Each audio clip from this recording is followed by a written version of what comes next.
3 साल पहले मेरे घर वालों ने मेरा रिश्ता मेरी कज़न के साथ तय कर दिया, लेकिन मुझे वो पसंद नहीं था, इसलिए मैंने उससे रिश्ता तोड़ दिया क्योंकि मैं अपनी पसंद की शादी करना चाहती थी।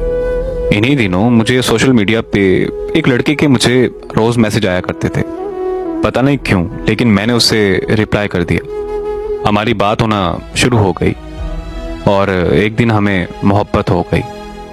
वो लड़का ऑस्ट्रेलिया में रहता था और काफी मुश्किलात से गुजर रहा था।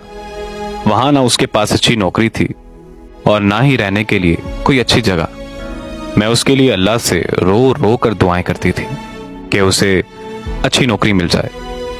और फिर एक दिन अल्लाह ताला ने मेरी सुन ली, उसको वहां की नेशनलिटी और अच्छी नौकरी मिल गई। वो मुझसे ये कहता था कि ये सब तुम्हारी दुआओं का नतीजा है। वो मुझसे कहता था कि मैं तुम्हें कभी नहीं छोड़ूंगा। मैं भी उसे अल्लाह से तहज्जुद की दुआओं में मांगा करती थी। हम सारा दिन सारी रात बातें करते रहते थे। उसने मुझसे ये कहा था कि वो पाकिस्तान आकर मुझसे शादी करेगा। उसके आने से 15 दिन पहले मेरी अम्मी अल्लाह ताला को प्यारी हो गई। उन दिनों मुझसे बात भी नहीं होती थी, जिसकी वजह से हमारा राब्ता बहुत कम होता था। उसके पाकिस्तान आने के 20 दिन बाद मैं कुछ बेहतर हो गई। हमने एक दूसरे से मिलने का प्लान बनाया। उसने मुझे एक कमरे में बुलाया और मैं मिलने चली गई।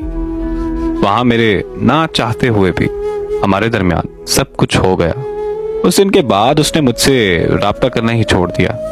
मैं इतने मैसेज करती, इतनी कॉल्स करती, पर उसका एक जवाब भी नहीं आता था।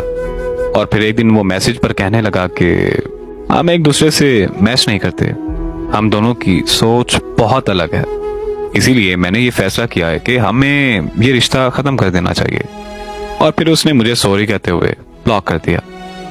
मैंने फिर भी उसका 1 साल तक इंतजार किया, उससे राब्ता करके उसे मनाने की हर एक कोशिश की, लेकिन मेरी सारी कोशिशें नाकाम रहीं।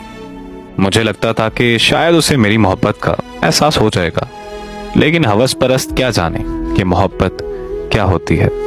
मेरे अलावा पता नहीं वो कितनी लड़कियों की जिंदगी बर्बाद कर चुका होगा। एक गलत इंतखाब की वजह से मेरा यकीन टूटा है। मेरा यकीन तो शायद कभी ना छूट पाएगा। मैंने एक सबक सीख लिया है कि जो मर्द शादी से पहले ही लड़की के साथ सब कुछ कर ले, वो कभी उस लड़की को नहीं अपनाता। और देखें, कुरान पाक में भी इस चीज का जिक्र है कि एक लड़का और एक लड़की कभी दोस्त नहीं हो सकते। अगर आपने हलाल रिश्ता बनाना है तो निकाह कीजिए। अल्लाह पाक हम सबको इस दुनिया में नेक अमल करने की तौफीक अता फरमाए। अगर आपको मेरी स्टोरीज अच्छी लगती हैं तो प्लीज मेरी हौसला अफजाई के लिए एक लाइक जरूर कर दिया करें। और अगर आप अपनी जिंदगी से जुड़ी कोई भी कहानी मुझसे शेयर करना चाहते हैं तो मुझे अपनी कहानियां इंस्टाग्राम पर भेजें। जज़ाकल्लाह।